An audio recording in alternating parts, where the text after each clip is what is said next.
Hey there, and welcome. Today, we're going to unlock some of the most common phrases you'll hear in everyday English. You know, those little expressions that can be a bit tricky, but once you get them, man, they make a world of difference. So, let's dive right in.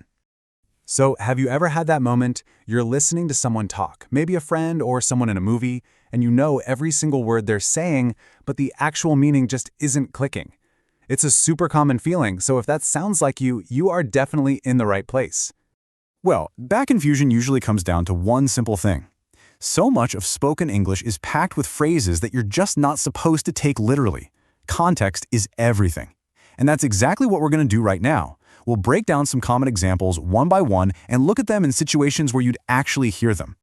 Okay, let's start with a simple chat between two friends, Mark and Emily. They're talking about something we can all get behind, homemade pizza. This will introduce our first set of key terms. So Emily kicks things off by saying she tried a new recipe. Now, this is a pretty common word when you're talking about food, but let's just make sure we're all on the same page before we get to the trickier stuff. A recipe is basically your guide, right? It's the step-by-step instructions for making a dish. It tells you what ingredients you need and exactly what to do with them. Think of it like a map for your kitchen. It shows you how to get from a bunch of ingredients to a delicious finished meal. So when Emily says she used a new recipe, she just means she was following some new instructions to make her pizza. Simple as that. Now here we go. This is a fantastic phrase. Emily says, "It turns out it's easier than I thought." You can hear she's a little bit surprised, right? So let's look at what "it turns out" really means. It turns out is the perfect phrase for when you discover something new or unexpected. It's kind of like saying, you know what, the result was totally different from what I was expecting. So Emily thought making pizza would be hard, but it turns out it was easy. You can use this for anything, like, I thought the store was closed, but it turns out it's open till 9. See? After hearing how amazing this pizza was, Mark asks a very, very important question. Do you have any leftovers? Another super common word, especially the day after a big dinner party or a holiday. Yeah, it's a pretty simple idea. Leftovers are just the extra food from a meal that you save to eat later, maybe for lunch the next day. So when Mark asks about leftovers, he's really just hoping Emily saved a slice of that pizza for him. Great! Let's move on to our next conversation and see how these ideas build. This one's between Jack and Anna, talking about their weekend, and it's got some phrases that are a little more nuanced. So Anna asks Jack about his weekend hiking trip, and he says, "It was good in a way." Now that's an interesting answer. Why add "in a way"? Why not just say "it was good"? Well, this little phrase is a signal that the story is a bit more complicated. In a way, tells us that the feeling is mixed. It means Jack's weekend was good in some parts, but maybe not so good in others.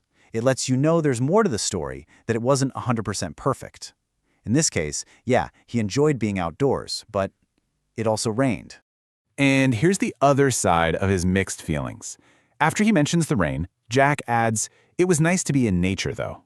And I want you to notice how "though" is tacked on right at the very end of the sentence. This is super common in spoken English. Using "though" at the end of a sentence like this is just a really casual way to show a contrast. The main idea was negative, it rained. But sticking "though" at the end introduces the contrasting positive point. He still enjoyed being in nature. It kinda softens the negative part. All right, on to our final case study. Let's listen in on Alice and Bob, who are struggling a bit with their math homework.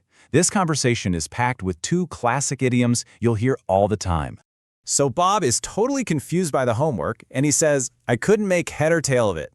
Now, if you've never heard this one before, it probably sounds really weird. I mean, what do heads and tails have to do with math homework?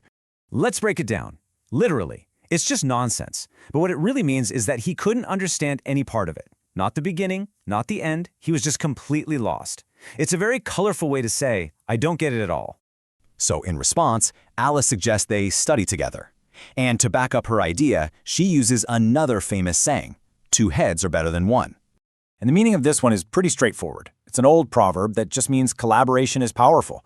It's way easier to solve a problem when you have two people, two minds, two heads, working on it together instead of just one person struggling alone.